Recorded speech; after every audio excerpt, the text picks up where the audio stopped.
Shalom, shalom, shalom, haleluya, selamat pagi, puji Tuhan. Satu hari lagi Tuhan berikan untuk kita di akhir pekan minggu ini, Sabtu 5 November tahun 2022. Seperti Tuhan sudah menyertai dan memberkati tidur malam kita, maka percayalah juga bahwa di sepanjang hari ini, Tuhan pasti akan menyertai dan memberkati hidup kita juga, amin.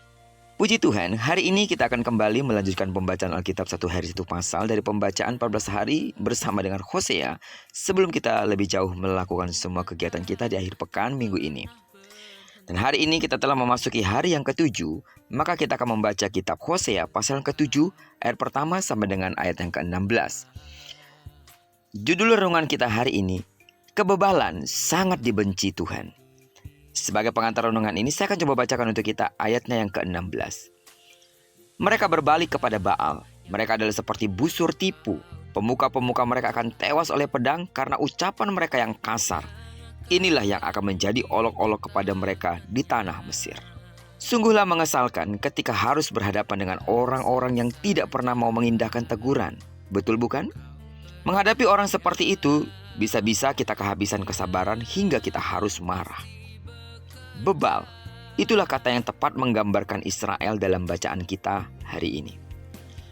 Mereka diumpamakan seperti merpati tolol dan tidak berakal. Mengapa?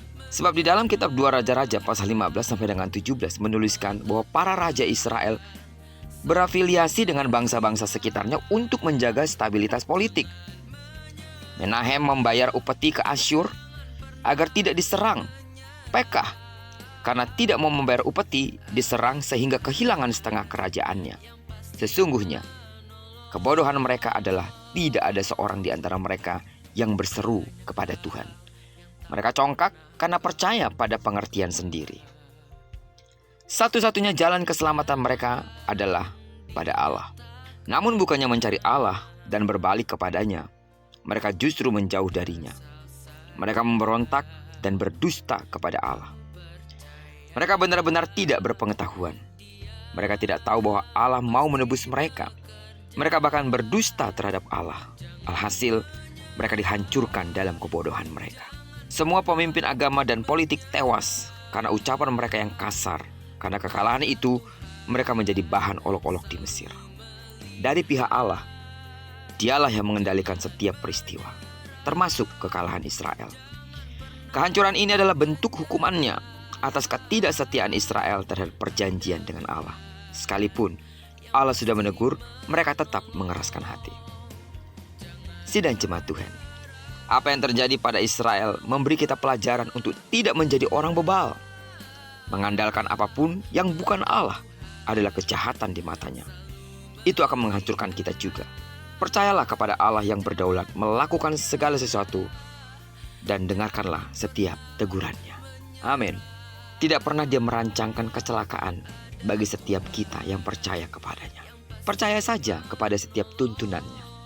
Seberat apapun masalah yang sedang kita hadapi, sepanas apapun pergumulan itu, percayalah. Selama kita tahu Tuhan bersama-sama dengan kita, persoalan itu tidak akan pernah menghancurkanmu. Namun ingat, persoalan itu akan menghancurkanmu ketika saudara tidak percaya kepada kendali Tuhan. Tuhan baik dan akan selalu baik bagi setiap orang yang mengandalkannya. Karena itu, mari lembutkan hatimu untuk terus terpaut kepada Tuhan apapun yang terjadi.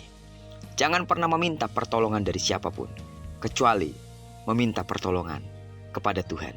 Sebab Dia adalah Allah yang sanggup menyediakan segala keperluan dan kebutuhan hidup kita. Terpujilah nama Tuhan. Diberkatilah kita sepanjang hari ini, digenapi firman yang telah berjanji bahwa apa yang dikerjakan tangan kanan dan tangan kiri kita dibuat dan berhasil. Amin. Kemanapun kaki kanan dan kaki kiri kita melangkah, karena kita telah menyerahkan diri kita sepenuhnya ke dalam tangan Tuhan, maka percayalah di sana pasti kemuliaan Tuhan akan dinyatakan. Diberkatilah kita bersama dengan orang-orang yang kita kasihi, serta bersama dengan orang-orang yang kita cintai dimanapun mereka berada. Terpujilah nama Tuhan. Shalom.